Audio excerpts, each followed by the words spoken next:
अस्सलाम वालेकुम। अगर ये जो क्वेश्चन अभी पिछली क्लास में किया डिस्कस, पार्ट बी और पार्ट सी, पार्ट बी में क्या हो रहा था, शेयर ऑप्शंस और आ रही थी, और पार्ट सी में साल कम हो रहे थे।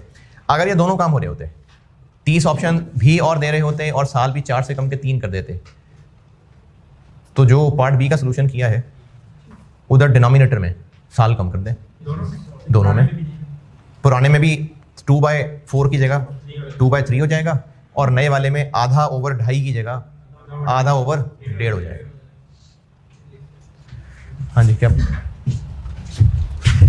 ये हो गया जी मॉडिफिकेशन जिसमें एम्प्लॉय खुश होगा। अब आए पेज नंबर 9 पे। अब कंपनी खुश होगी। हाँ, सिर्फ टाइम पीरियड में ऐसा करना है।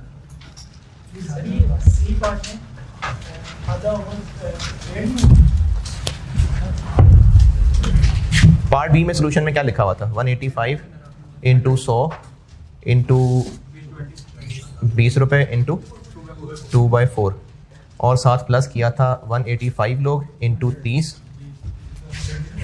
इंटू 24 रुपये था शायद, इंटू आधा ओवर 2.5, ये किया था। अब इस 4 की जगह 3 हो जाएगा, इस 2.5 की जगह 1.5 हो जाएगा। अगर इंडिपेंडेंट सी होता तो वो तो ये है ना जो सामने किया है। क्या कंफ्यूजन है? नहीं, रिमेनिंग लाइफ नहीं, मॉडिफाइड लाइफ। वो तो वैसे समझाते हुए मैंने शायद डेप्रिसिएशन का जिक्र किया था, लेकिन मैंने जो अंग्रेजी में लिखी हुई है वो मॉडिफाइड लाइफ का है, रिमेनिंग लाइफ नहीं कहा। ये जो पीरियड का चेंज है ना, इसमें कोई डे स्पेसिफिक लाने की जरूरत नहीं है। पार्ट ए और सी में एक नई वैल्यू ऐड हो रही थी, उस नई वैल्यू को किस दिन, क्योंकि वो एक वैल्यू एक खास दिन की थी। पार्ट ए के अंदर भी 4 रुपए उस दिन 1 जुलाई की वैल्यू थी, पार्ट बी में 24 रुपए 1 जुलाई की वैल्यू थी, इसलिए हमें उस वैल्यू को फिर वहां से ऑनवर्ड लेके चलना था। लेकिन अगर सिर्फ पीरियड चेंज हो रहा है तो 20 रुपए तो बस पहले दिन वाली वैल्यू है, तो इसलिए अब आधा करने की वो खास जरूरत नहीं है। तो इसलिए जब सिर्फ पीरियड चेंज हो रहा है तो फिर उसमें आधा पौने की जरूरत नहीं है, बस 4 की जगह 3 आ जाएगा। लेकिन अगर कोई नई चीज ऐड हो रही है, 4 रुपए 24 रुपए, फिर जिस दिन की 24 रुपए वैल्यू है उस दिन से ऑनवर्ड चलाना है उसको। केस 2 के एम्प्लॉइज खुश नहीं होंगे। अच्छा, एम्प्लॉइज तो वैसे कभी भी खुश नहीं होते, लेकिन एम्प्लॉइज क्यों खुश नहीं होंगे? हमने हरकत ये की होगी, एक तो एक्सरसाइज प्राइस बढ़ा दी होगी, या फिर उनके नंबर ऑफ शेयर्स कम कर दिए होंगे, या फिर वेस्टिंग पीरियड बढ़ा दिया होगा। अब उसमें IFRS 2 ये कह रहा है, और उसके पीछे जो मुझे साइंस समझ आती है कि वो जो पहले एक्सपेंस बना चुके, अब उसमें कमी वाकई हो जानी है, क्योंकि अब अगर हमने एक्सरसाइज प्राइस बढ़ा दी, और जिस तरह पहले ये शेयर ऑप्शंस बढ़ाने से एक्स्ट्रा बेनिफिट जा रहा था एम्प्लॉय को, तो एक्सपेंस बढ़ गया था। अब हम जो पहले एक्सपेंस रिकॉर्ड करते आ रहे थे, अब अगर 100 की बजाय हम 80 कर दें तो एक्सपेंस कम हो जाएगा। तो IFRS 2 का मिजाज ये है कि नहीं, बिला वजह एक्सपेंस कम ना करें, क्यों मुकरें आप बात से, बस जो पहले कर रहे थे वो करते रहो। तो अगर वो चेंज आ जाए जो एम्प्लॉय को बुरी लगे, तो IFRS 2 उस चेंज को अकाउंट फॉर करने से ही मना कर रहा है, सिरे से इनकार है। जो चल रहा था वो चलाते रहे, जैसे चल रहा था वैसे चलाते रहे। इसमें अब जो चेंज आई है उसको लिफ्ट नहीं करवानी। अगर केस 2 यानी मॉडिफिकेशन से एम्प्लॉय नाराज होगा, तो IFRS 2 कहता है अकाउंटिंग चेंज ही ना करें, जो पहले कर रहे हैं बस चुप करके करते रहे, अपने एक्सपेंस को ना चेंज करें। ये मॉडिफिकेशन केस 2 एग्जाम्पल भी पढ़ लें, और उसमें से अभी सिर्फ पॉइंट नंबर 1 पढ़ें, अभी सिर्फ पॉइंट 1 पढ़ें।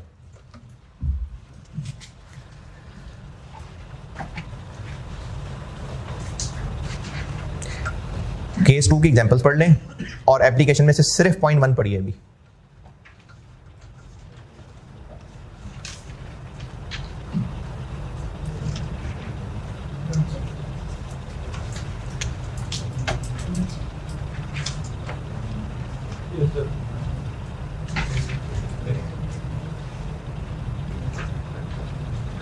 हाँ जी, पॉइंट 1 डन।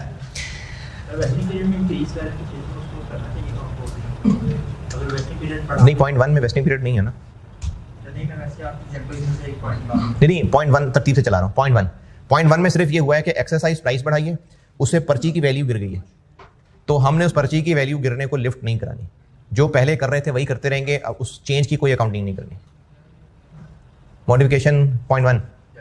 पॉइंट 2, अगर हमने 100 शेयर ऑप्शंस को कम करके 80 कर दिया, 100 को कम करके 80 कर दिया, तो इसका कुछ तो करना पड़ेगा। क्योंकि कुछ इसलिए करना पड़ेगा कि अगर हम 100 शेयर्स की अकाउंटिंग चलाते रहेंगे और कल को जब एक्सरसाइज होंगी सिर्फ 80, तो वो तो फिर टैली नहीं होगी चीज। तो इसलिए अगर एक्सरसाइज प्राइस बढ़ रही हो तो पॉइंट 1 कुछ भी नहीं करना, लेकिन अगर नंबर ऑफ इंस्ट्रूमेंट्स कम हो रहे हो तो वो करना है जो भी मैं आपको केस 3 में पढ़ाने लगा हूं। अभी केस 3 पढ़ाने लगा हूं कैंसिलेशन के नाम से। वो असल में ये जो आईएएस में डिस्कस हुआ है ना, मॉडिफिकेशन कैंसिलेशन इकट्ठे ही डिस्कस हुआ है, तो इसलिए मैंने कैंसिलेशन को एक अलग केस बना दिया और बाकियों को केस 1 केस 2 कह दिया। आईएएस के अंदर मॉडिफिकेशन एंड कैंसिलेशन इकट्ठे ही डिस्कस हुआ है, तो मैंने कैंसिलेशन को केस 3 कह के तो बाकी 2 केस अलग फैला दिए। तो अगर नंबर ऑफ शेयर्स या नंबर ऑफ शेयर्स ऑप्शन कम हो जाएं तो वो करना है जो नीचे केस 3 में सिखाने लगा। तो आजा नीचे केस 3 पे आ जाते हैं, पहले इसकी बात पूरी कर लेते हैं। केस 3, केस 3 ये है कि जो हमने उनको ऑफर की हुई थी, अब हम वो ऑफर ही खत्म करने लगे। जो उनको पहले कहा था कि 3 साल ये कंडीशन पूरी कर दो, 3 साल ये कंडीशन पूरी कर दो तो इतने ऑप्शंस मिल जाएंगे, इतने शेयर्स मिल जाएंगे। साल बाद हम कहते थे यार हमने तो मजाक किया था, सॉरी, कैंसिल कर देते हैं सब। अब ये कैंसिलेशन है, और अगर बस कैंसिलेशन करके बात खत्म तो जस्ट कैंसिलेशन है। लेकिन अगर उनको कहा कि नहीं वो हमने ना गलत कॉन्टेक्ट कर लिया था आपके साथ, अब हालात बहुत बदल गए, कोरोना के बाद से तो बिजनेसेस बदल गए, तो आओ हम दोबारा से कॉन्टेक्ट करते हैं। वो जो पहले हमने तुम्हें ऑप्शन दी थी उनकी जगह हम तुम्हें कुछ और ऑप्शन दे देते हैं। तादाद कम ज्यादा करने की बात नहीं कर रहा, कॉन्ट्रैक्ट ही चेंज कर दिया। पहले उनको कहा था कि हम तुम्हें शेयर ऑप्शंस देंगे जो 5 साल तक एक्सरसाइज करनी होंगी, फिर उसके बाद 10 साल तक तुम वो शेयर नहीं बेच सकते होगे। अब हम वो सारी चीजें खत्म कर रहे हैं और नए सिरे से कॉन्ट्रैक्ट डिजाइन कर रहे हैं, लेकिन दे बहरहाल शेयर ऑप्शन ही रहे हैं। कंडीशंस चेंज करने लगे, एक्सरसाइज प्राइस कुछ नए सिरे से होगी, शर्तें कुछ और होंगी, यानी कंडीशंस बदल रहे हैं। तो इसको कहा जा रहा है कैंसिलेशन एंड रिप्लेसमेंट, लेकिन दे नए इंस्ट्रूमेंट्स रहे हैं। मैं ज्यादा फैला के बाद फिर से समेटता हूं। कैंसिलेशन और जस्ट कैंसिलेशन का मतलब है कि खत्म। अब उसके बदले उनको वैसे ही इनकार कर देंगे या कुछ पैसे वैसे देंगे, वो बात की बात है, लेकिन कैंसिलेशन का मतलब बस खत्म हो गया जो पहले ऑफर था। ये जस्ट कैंसिलेशन है। लेकिन दूसरी चीज है कि कैंसिलेशन के बाद उनको नया कॉन्ट्रैक्ट करके नई टर्म्स दे रहे हैं। ये है कैंसिलेशन एंड रिप्लेसमेंट। ये 2 अलग अलग चीजें, कि अगर सादी कैंसिलेशन हो तो क्या, और अगर रिप्लेसमेंट हो तो क्या। तो केस 3 में सिनेरियो ए क्या बनाया हुआ है, कैंसिलेशन। कैंसिलेशन का मतलब है कि जो भी उनको पहले ऑफर की हुई थी वो खत्म होने लगी है, और चांस तो कम है कि बस जबानी खत्म हो जाए, ज्यादा चांस ये है कि पैसे देने पड़ेंगे उनको, वरना शोर करेंगे वो लोग, उनको कुछ ना कुछ तो पैसे देने दिलाने पड़ेंगे।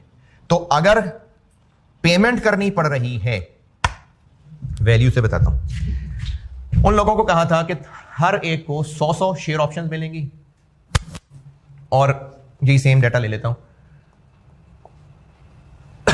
180 लोग ईयर 1 में ये कर चुके थे। ईयर 2 आया और उनसे कहा कि बस ये खत्म समझो बात। अब वो कहेंगे जी साल मेहनत आपने करा ली हमसे, तो अब आप ऐसे ही खत्म कर रहे हैं, लो यार लो 15-15 रुपए ले लो तुम। तो उनको पैसे दे सकते हैं, सेटल कर सकते हैं। अगर उनको पैसे देने पड़े, एंट्री से बताता हूं, पहले साल एंट्री की थी एम्प्लॉय कॉस्ट डेबिट और इक्विटी इंस्ट्रूमेंट ग्रांटेड क्रेडिट, जो भी इसकी अमाउंट बनी थी। ईयर 2 कितने 120। अब ईयर 2 में हम उनको कह रहे हैं कि बस ये जो भी हमारा वादा था बस इसको भूल जाओ, पैसे दे देते हैं हम तुम्हें। कितने पैसे देंगे, 1,20,000 नहीं, 1,20 तो बस वैली कैलकुलेशन थी। जितने पैसे देंगे जिसमें मामला सेटल हो जाएगा। हो सकता है वो काफी ज्यादा हो सकता है थोड़े से हो। अगर तो वो थोड़े से हैं, अच्छा कितने थोड़े, जब उनको ये जो वादे किए हुए थे, अब ये वादे हम जब खत्म करने लगे हैं तो आइडियली उनको कितने पैसे देने चाहिए, पर्ची खत्म करने लगे हैं तो उसके बदले उनको मुतमईन करने के लिए कितने पैसे देने चाहिए, 20 रुपए। उनको साल पहले ये सारा कॉन्ट्रैक्ट करके ऑफर की थी, मेहनत करो तुम्हें 3-4 साल के बाद 3 साल के बाद 100 शेयर ऑप्शंस मिल जाएंगी।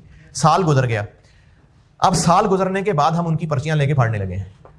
तो अब उनको कैश दें तो आइडियली स्पीकिंग कितना कैश देना चाहिए, जितनी उस पर्ची की करंट फेयर वैल्यू। यानी जिस वक्त पर्चियां फाड़ रहे हैं उस वक्त की फेयर वैल्यू। अगर तो उतने तक ही दे रहे हैं कैश, अगर उतने तक ही कैश दे रहे हैं तो इक्विटी डेबिट और cash credit, equity debit cash credit. लेकिन अगर इससे ज्यादा दे रहे हैं तो जो उससे ऊपर है वो P&L में चला जाएगा। दोबारा सुने, जब ईयर 2 में हमने ये सारी कैंसिलेशन की तो लेट से उस वक्त इस पर्ची की कीमत 27 रुपए हो चुकी हुई थी, जो शुरू में 20 थी, अब ईयर 2 में वो 27 रुपए की पर्ची हो चुकी हुई थी। तो हम उनको जितने भी पैसे देंगे, चलो 30 रुपए दे देते हैं, तो कैश कितना क्रेडिट हो रहा होगा? 180 लोग इंटू 100 पर्चियां इंटू 30, इतने रुपए दे रहे होंगे। 30 12 जितने भी 12 30 रुपए दे रहे हैं, चलो कितना? अगर 30 रुपए दे रहे हैं तो इतना कैश क्रेडिट चला गया। उस वक्त उस पर्ची की कीमत कितनी थी? 20 रुपए थी? नहीं, मैंने कहा 27 रुपए थी, तो 27 से ज्यादा दे रहे हैं ना, तो 27 तक इक्विटी डेबिट होगी। अच्छा, इक्विटी का कौन सा अकाउंट? ये आईएस, जहां भी, ये आईएस नहीं, कोई भी आईएस जहां भी किसी चीज को कहता ना ये इक्विटी में चार्ज करनी है, तो नॉर्मली कोई उसका नाम मेंशन नहीं कर रहा होता, बस इक्विटी। अब वो कंपनी की मर्जी है कि उसके लिए क्या अकाउंट बना ले। तो अगर आप सिर्फ इक्विटी का वर्ड भी डेबिट कर देंगे तो भी ठीक है। तो इक्विटी में कितना डेबिट जाएगा मैक्सिमम? मैंने कहा कि उस वक्त इस पर्ची की कीमत 27 रुपए थी। हाँ, तो इक्विटी इंस्ट्रूमेंट ग्रांटेड भी डेबिट करके खत्म कर देंगे, एक और डेबिट कोई नया अकाउंट क्रिएट कर देंगे, कुछ भी नहीं तो रिटेन अर्निंग में डाल देंगे। इस आईएस ने शर्त नहीं लगाई कि आप इक्विटी का कौन सा अकाउंट रखेंगे, बस कहा है इक्विटी। तो जो 27 रुपए तक बनेगा वो इक्विटी में डेबिट, और जो हम 3 रुपए और दे रहे हैं ये P&L में जाएगा।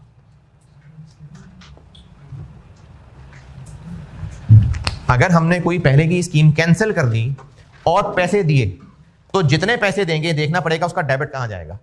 उस वक्त जो उस पर्ची की फेयर वैल्यू होनी थी, अगर उसके अंदर अंदर या वहां तक पैसे दिए हैं तो इक्विटी डेबिट, अगर उससे ज्यादा पैसे दिए हैं तो P&L डेबिट है जी। वो ये आ गया ना? नहीं, ईयर 2 के शुरू में ही हमने सब मामला कैंसिल कर दिया जी। हाँ, सेटल कर रहे हैं ना, वो शोर रोला डाल रहे थे, वो लोग हड़ताल करने को तैयार हो गए थे। सेटलमेंट तो ऐसी होती है। वो कहां गया? ये 1,20,000 इक्विटी इंस्ट्रूमेंट ग्रांटेड था, एक इसको डेबिट कर देते हैं और जो बाकी इसका डिफरेंस है वो इक्विटी का कोई और अकाउंट बना लेते हैं, लेकिन इक्विटी में डेबिट जाएगा। जो 27 से ऊपर है वो P&L में जाएगा। ये मैंने आपको कैंसिलेशन का ए सारा बता दिया, सारा नहीं, पॉइंट 1 और 2 बता दिया। 3 कुछ अर्से बाद, यानी अगले क्लास में संडे वाले दिन, जब मैं आपको एक ही इंस्ट्रूमेंट के इक्विटी और लायबिलिटी 2 टुकड़े सिखा दूंगा ना, तब कैंसिलेशन का सिनेरियो ए पॉइंट 1 और 2 बता दिया।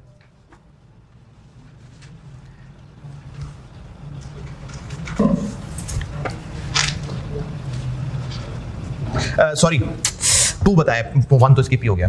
पहले 1 सुन लें, 2 बोल दिया मैंने, 1 बताता हूं पहले। पॉइंट 1 ये है कि ये जो पहले हम इसको 1/3 2/3 करके चल रहे थे, पहले तो उसको ये 1/3 खत्म करें, सारा का सारा फॉरेन एक्सपेंस बनाए। पहले तो सारा का सारा एक्सपेंस बनाए, वो पॉइंट 1 स्किप हो गया था। पॉइंट 1 ये है कि पहले तो सारा का सारा एक्सपेंस बनाए, अब छोड़े 2/3 को 1/3 को, सारा का सारा फॉरेन एक्सपेंस बनाए, उसके बाद सेटलमेंट ऐसे करनी है। अब पॉइंट 1 और 2 पढ़ लें। कैंसिलेशन सिनेरियो ए पॉइंट 1 और 2 पहले पढ़ लें, पहले पढ़ लें। सिनेरियो ए पॉइंट 1 और 2 पढ़ लें।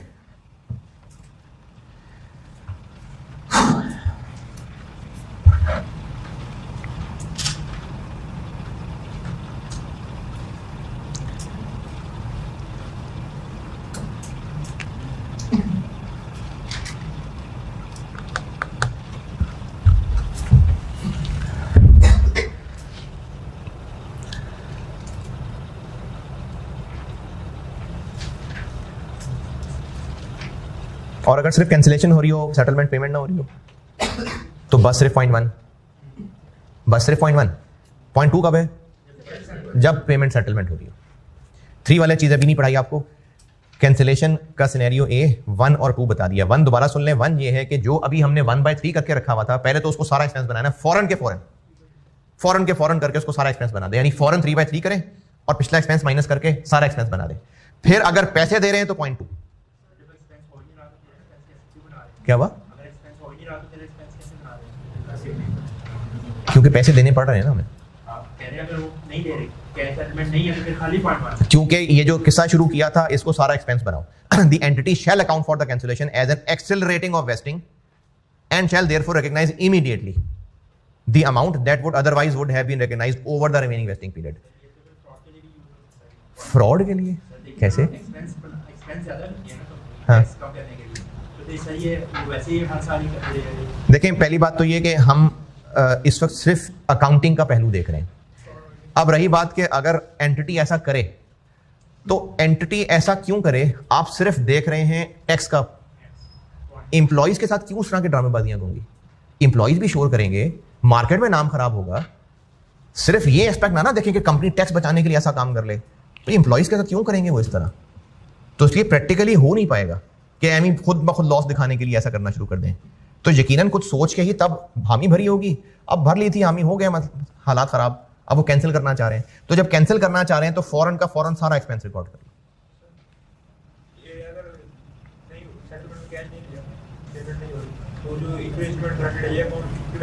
ये equity instrument guaranteed retained earning में ट्रांसफर हो जाए तो फिर ये P&L नहीं आया, और जो बचा वो रिटेन अर्निंग में चला जाए। अच्छा, आप जो छोड़ा था वापस ऊपर आते हैं। पॉइंट नंबर 2 क्या था? ऊपर नोटिफिकेशन केस 2 कि अगर इक्विटी इंस्ट्रूमेंट कम कर दें तो इनको ऐसी डील करें जैसे कैंसिलेशन हो रही है। तो क्या डील करें? उसी टाइम उनका एक्सपेंस बना लें। जैसे इनको पहले 100 इंस्ट्रूमेंट्स की ऑफर की थी और बाद में कहा यार सॉरी 80 कर लेते हैं, तो जो 20 वाला पोर्शन है उसको फॉरन एक्सपेंस बना लें। और तीसरा क्या है मॉडिफिकेशन में ऊपर कि अगर हम वेस्टिंग पीरियड बढ़ा रहे हैं तो एम्प्लॉय नाराज हो जाएंगे, कोई लिफ्ट नहीं करानी इसको, वही जो पहले 3 साल पे कर रहे थे वही अकाउंटिंग करते आना। तो पॉइंट नंबर 1 भी मॉडिफिकेशन केस 2 और पॉइंट 3 भी, क्या कॉमन बात है इसमें? मॉडिफिकेशन केस 2 पॉइंट 1 भी और पॉइंट 3 भी जो कर रहे थे वो करते रहे, मॉडिफिकेशन को लिफ्ट ना कराएं। और पॉइंट 2 में क्या हुआ कि अगर नंबर ऑफ इंस्ट्रूमेंट्स कम कर रहे हैं तो जितने कम कर रहे हैं उनके लिए कैंसिलेशन वाला ट्रीटमेंट करें। Modification case 2 done. और प्रैक्टिस क्वेश्चन 10 जबानी ही है, क्वेश्चन 10 पढ़ लें और जबानी सोच के इसका सोल्यूशन देख लें। प्रैक्टिस क्वेश्चन 10 पढ़ें, जबानी सोचें और उसका सोल्यूशन देख लें।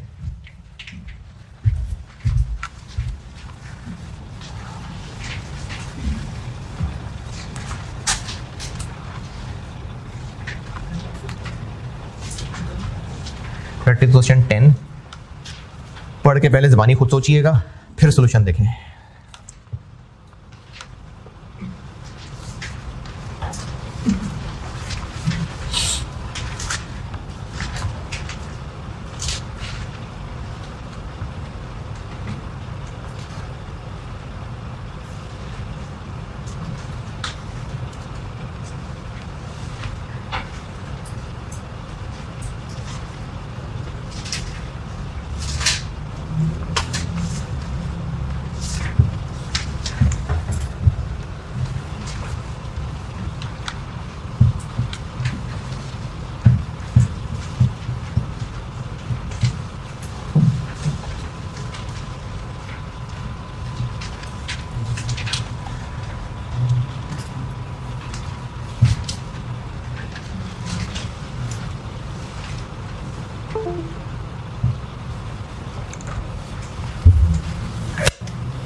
हाँ जी, चूंकि अच्छा पढ़ रहे हैं।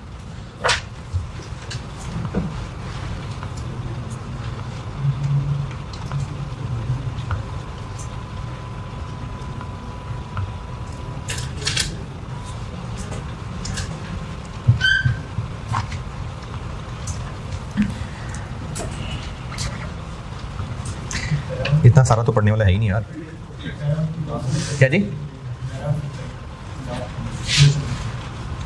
अच्छा, ये लंबी कहानी लिखी हुई है क्योंकि ये आईएएस की एग्जांपल उठा के मैंने छापी हुई है, तो उन्होंने ज़्यादा लंबी कहानी लिखी हुई है। एंड रिजल्ट समझ आया उसको कि नहीं समझ आया? मॉडिफिकेशन क्या किया हमने? उनका टारगेट बढ़ा दिया, तो अब से एम्प्लॉय खुश होंगे? नहीं। तो मॉडिफिकेशन का केस 2 है, तो कुछ भी नहीं करना इसका।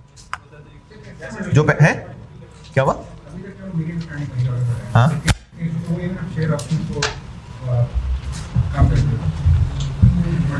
मॉडिफिकेशन का केस 1 ये है कि एम्प्लॉय खुश हो जाए। एम्प्लॉय खुश करने के 3 मिसालें हो सकती हैं।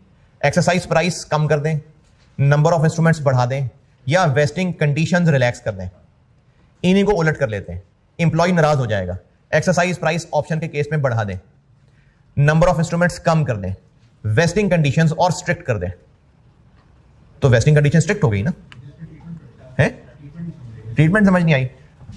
मॉडिफिकेशन का केस 2 क्या ट्रीटमेंट करनी है? एक्सरसाइज प्राइस बढ़ानी है या वेस्टिंग कंडीशन स्ट्रिक्ट करनी है? तो कुछ भी नहीं करना। तो इसमें वेस्टिंग कंडीशन सख्त कर दी। पॉइंट 1 अगर एक्सरसाइज प्राइस बढ़ा दें, पॉइंट 3 अगर वेस्टिंग कंडीशन स्ट्रिक्ट कर दें। इन दोनों का जवाब यह है कि कुछ नहीं करना, जो पहले कर रहे थे करते रहे।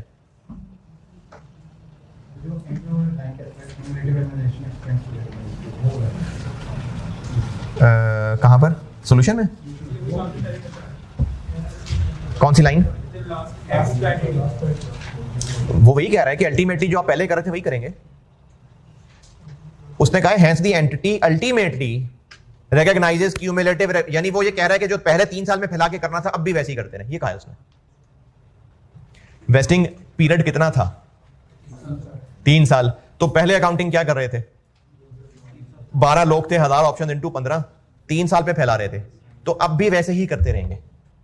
एज अ रिजल्ट 3 साल में टोटल एक्सपेंस फैला दिया होगा। ये लिखा हुआ सॉल्यूशन के आखिरी सेंटेंस में। हेंस एंटिटी अल्टीमेटली रिकॉग्नाइजेस, जैसे चल रहा था वही होता रहेगा। रिवर्स क्यों हो जाएगा? रिवर्स क्यों हो जाएगा? है? नहीं नहीं नहीं, प्रैक्टिस क्वेश्चन 10 पढ़ा।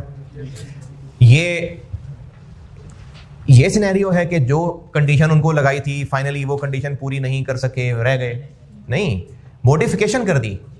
जो पहले उनको टारगेट दिया था वो तो शायद पूरा कर ही लेते, या अगर ना भी कर पा रहे होते तो वो एक नॉर्मल अकाउंटिंग जैसे पहले पड़ी थी वैसे चल रही होती। अब मॉडिफिकेशन कर दिए। अब इसमें जो नया टारगेट बना दिया है, हम अकाउंटिंग करते हुए इस टारगेट इंक्रीज को इग्नोर कर देंगे और पुराने टारगेट के मुताबिक ही चलते रहेंगे। हाँ, अगर पुराने के मुताबिक चलते चलते भी उनसे मैच ना हुआ फिर जरूर हम जैसे पहले करते थे। इन शॉर्ट जो पहले कर रहे थे वो करते रहेंगे, इस मॉडिफिकेशन को लिफ्ट नहीं कराएंगे। देखिए 3 तरह की मॉडिफिकेशन हो सकती है, या तो नंबर ऑफ इंस्ट्रूमेंट्स कम हो सकते हैं, या एक्सरसाइज प्राइस बढ़ाई जा सकती है, मैं केस 2 की बात कर रहा हूं, या वेस्टिंग कंडीशन सख्त की जा सकती हैं। तो वेस्टिंग कंडीशन स्ट्रिक्ट करने में और एक्सरसाइज प्राइस बढ़ाने में कुछ भी नहीं करना अकाउंट पर। हाँ, ओरिजिनल के साथ चलना जी। हाँ, लेकिन 3 साल गए थे ना, नहीं मिलेंगी क्योंकि मॉडिफिकेशन कर दिए। अल्टीमेटली उनको नहीं मिलेंगी। हम 3 साल में ऐसे एक्सपेंस बनाएंगे, फिर वो जो इक्विटी इंस्ट्रूमेंट ग्रांटेड का बैलेंस आ रहा था उनको नहीं इशू करेंगे ना शेयर ऑप्शंस, तो उस equity instrument granted debit retained earnings है। जो नॉर्मल अकाउंटिंग चला रहे थे वो चलती रहेगी, बस एंड पे इक्विटी इंस्ट्रूमेंट ग्रांटेड डेबिट और शेयर कैपिटल वाला नहीं आ रहा होगा, शेयर ऑप्शंस वाला नहीं आ रहा होगा, वो रिटेन अर्निंग में ट्रांसफर हो जाएगा। लेकिन एक्सपेंस जैसे बन रहा था वैसे बनता रहेगा। मैं ये कंप्लीट करना चाह रहा हूँ, जल्दी बोल जाए।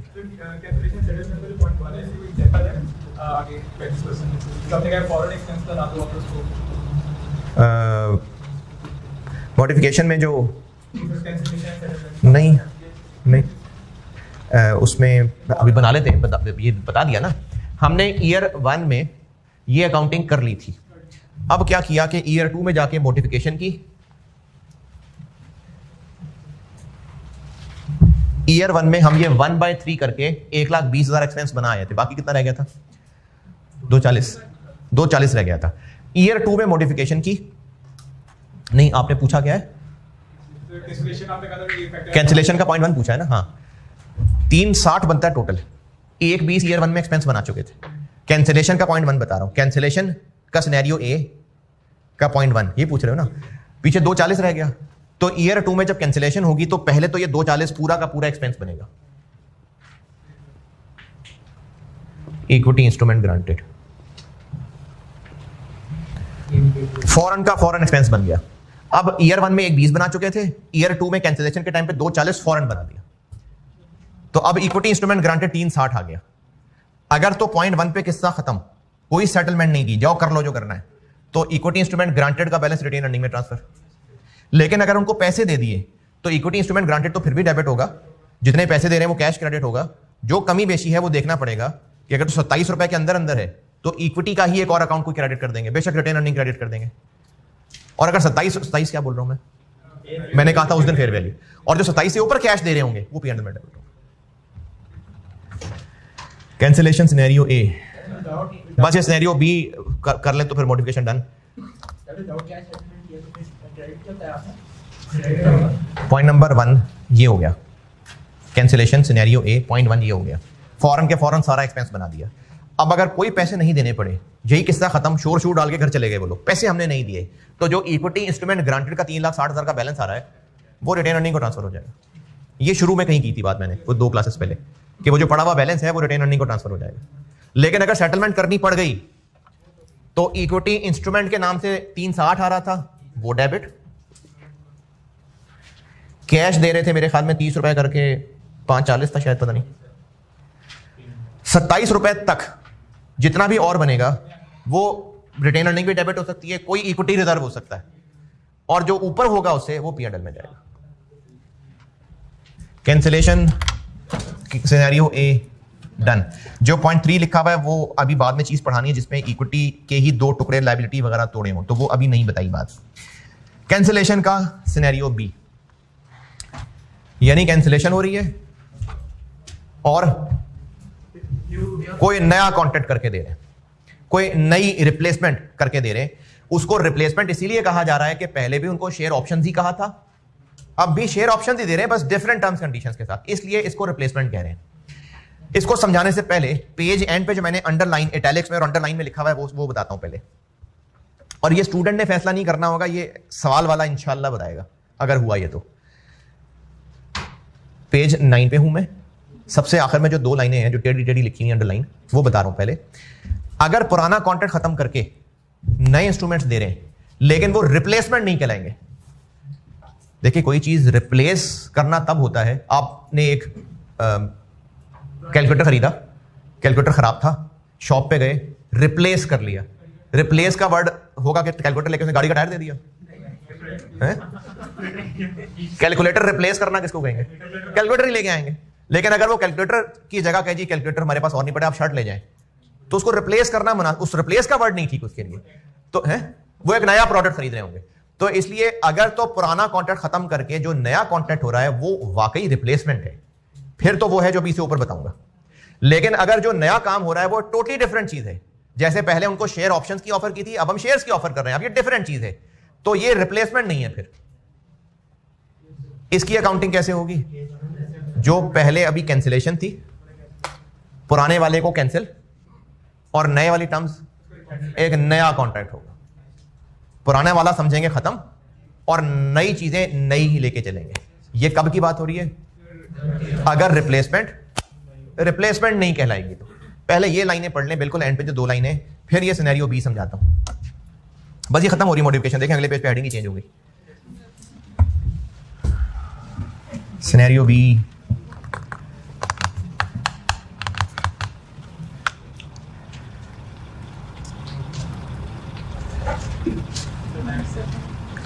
सिनेरियो बी के सबसे एंड पे जो इटैलिक लाइन है उसकी बात कर रहा हूं मैं। ओके चले जी, लास्ट चीज सिनेरियो बी पढ़ाता हूं, बाकी कैश सेटल फिर इंशाल्लाह अगली क्लास से। सिनेरियो बी, सिनेरियो बी ये है कि पहले उनको जो शेयर ऑप्शंस दी हुई थी हम उनको कैंसिल करके अब थोड़ी डिफरेंट टर्म्स एंड कंडीशंस के साथ ऑप्शंस दे रहे हैं, तो ये है रिप्लेसमेंट। इसकी ट्रीटमेंट ये होगी कि इसको हम मॉडिफिकेशन समझेंगे। हो कैंसिलेशन रही है लेकिन चूंकि ऑप्शंस ही लेके ऑप्शंस ही दे रहे हैं, तो इसको अकाउंटिंग में ऐसे डील करेंगे जैसे मॉडिफिकेशन को किया था। और मॉडिफिकेशन को क्या किया था? ऊपर केस 1 और 2 थे। केस 1 एम्प्लॉय खुश हो रहा है, केस 2 एम्प्लॉय खुश नहीं हो रहा है, तो इनको वैसे ही डील करेंगे। सिर्फ और सिर्फ फर्क ये पड़ेगा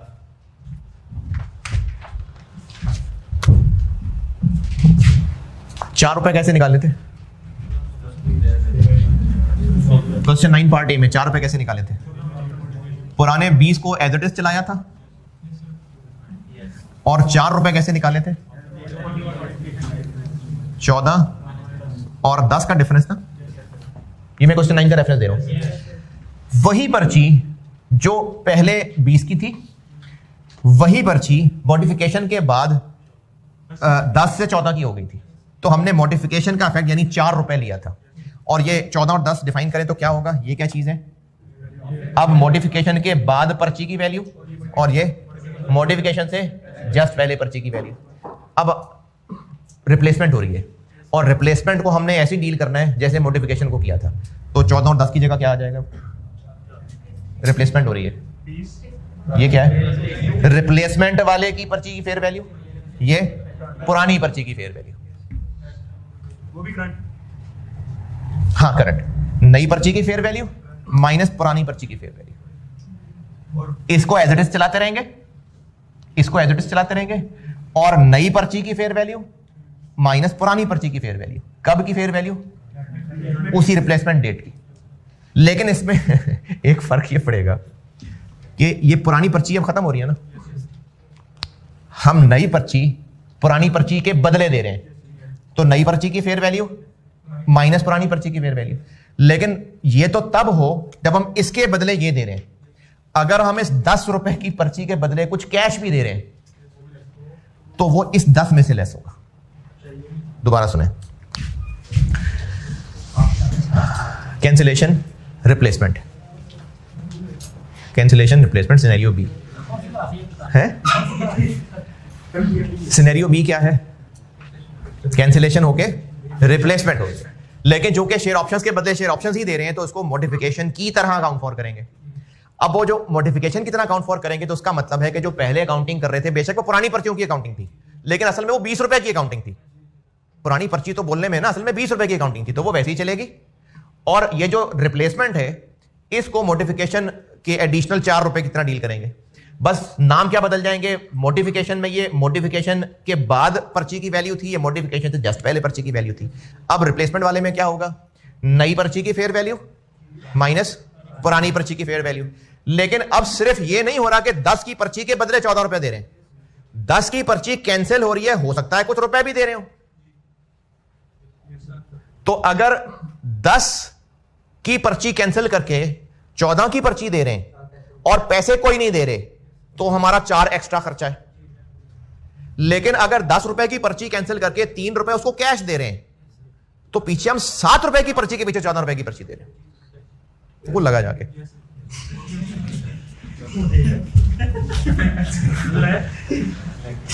पुरानी पर्ची के बदले नई पर्ची दे रहे हैं।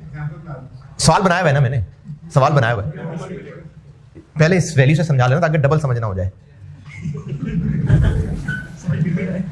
पुरानी पर्ची के बदले अगर नई पर्ची दे रहे होते, तो ₹10 के बदले ₹14 की पर्ची दे रहे हैं, तो ₹4 हमारा और एक्सपेंस है। लेकिन अगर हम ₹10 की पर्ची कैंसिल करके ₹3 उसको कैश दे रहे हैं, तो बेसिकली हम ₹7 के बदले ₹14 की नई पर्ची दे रहे हैं। यानी ये ₹10 की पर्ची में से पहले माइनस कर लेंगे अगर कुछ कैश दे रहे हैं। थोड़ी सी बात और रहती है अभी।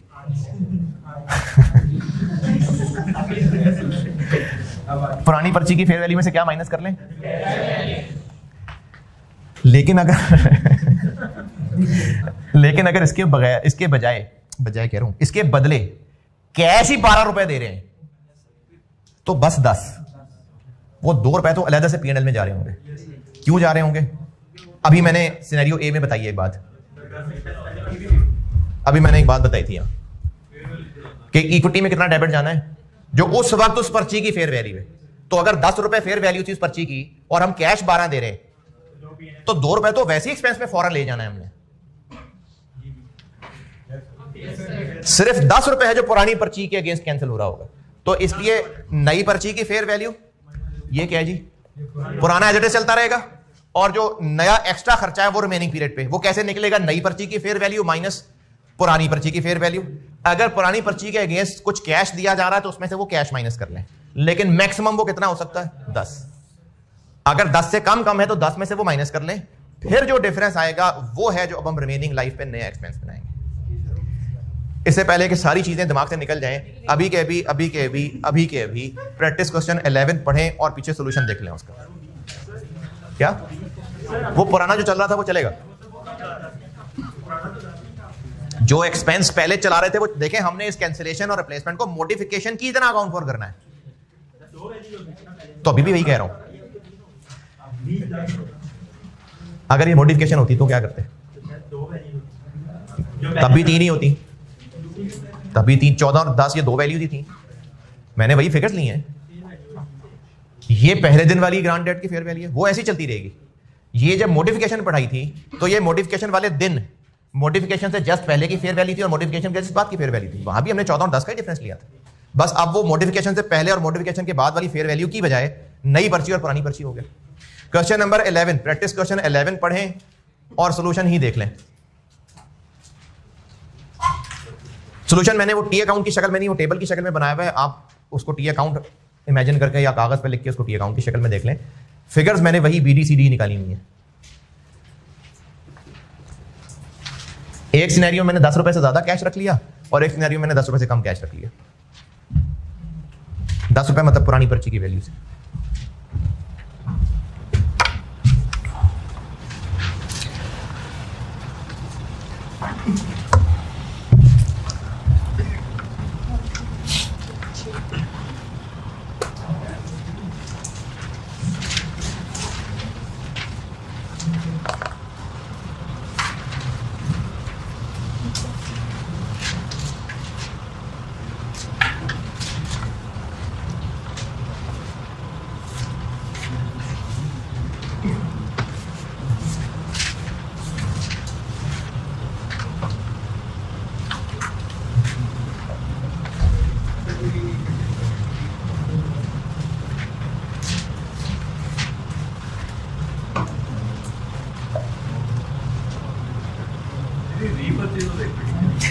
रीपर्चेज ऑफ इक्विटी का मतलब होता है कि हम अपनी ही इक्विटी खरीद रहे हैं, तो इक्विटी डेबिट और कैश क्रेडिट होता है। यही चीज हो सेटलमेंट।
हाँ जी,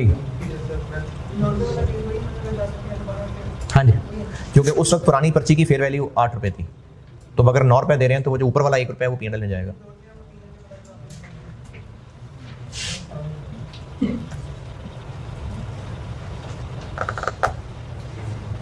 हाँ जी, डन। अच्छा, अब आपकी मेहरबानी कि आप जब अब संडे की क्लास में आए ना, तो ये जितना अब तक पढ़ा है ये रिवाइज करके आए, क्योंकि मैंने कैश सेटल्ड ख़त्म कराना है और ख़त्म तो ये हो जाएगा। कोशिश करूंगा कि पास पेपर की प्रैक्टिस भी संडे को पूरी हो जाए। अगर कोई एक आधा सवाल रह गया तो फिर वो मंडे को करा दूँ, लेकिन संडे वाली क्लास में ये कंप्लीट और पास पेपर्स की प्रैक्टिस है। इसके बाद क्या करना है? थोड़ा सा IAS 21 करा के, क्या होगा, थोड़ा सा IAS 21 करा के पार्शली, फिर फाइनेंशियल इंस्ट्रूमेंट्स कराऊंगा और उसके बाद कंसोलिडेशन। हैं जी, वो भी मैं ऑफ कैमरा करता हूँ बात।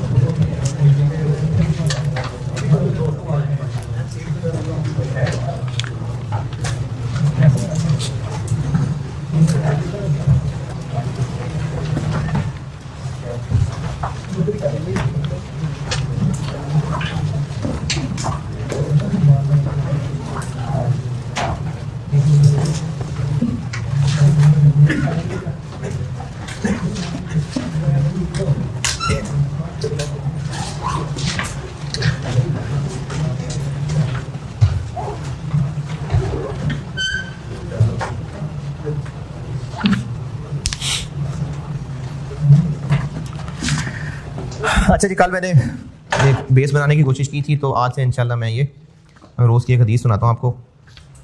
और अभी जिन्होंने पिछले 1-1.5 साल में मुझसे पढ़ा है तो वही वाली हैं, वही रिपीट ही करूँगा। और देख लें आप में कितनी तब्दीलियाँ आई, नहीं आई तो आप शामिल कर लें।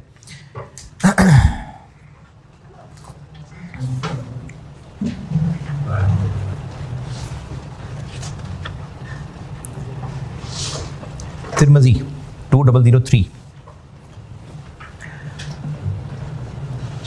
ये जो पेपर देते हैं आई कैप के या किसी भी और, उससे पहले मैट्रिक के, इंटर के, पासिंग मार्क्स कितने होते हैं? 33, 40, 50, सीए में 50 होते हैं। ये 50 नंबर ये काउंटिंग है, ये काउंटिंग है। हर स्टेप के मार्क्स अलॉटेड हैं। वो मार्क्स प्लस करते करते, तादाद प्लस करते करते करते 50 तक पहुंचेंगे तो पास है। अगर आपको आता था और आपने बड़े ही समझदारी के साथ सवाल हैंडल किया और काबिल भी बहुत हैं, लेकिन सॉल्व करते करते कुछ बोंगियां लग गई और फिगर जो असल में आनी चाहिए थी वो गलत हो गई आपसे। आपको आता भी सारा था और आपके कॉन्सेप्ट भी सबसे ज़्यादा अच्छे थे पूरे मुल्क के अंदर, लेकिन फिगर्स लिखते लिखते ऑन फेस ऑफ पेपर वो फिगर्स गलत हो गई, नंबर गए।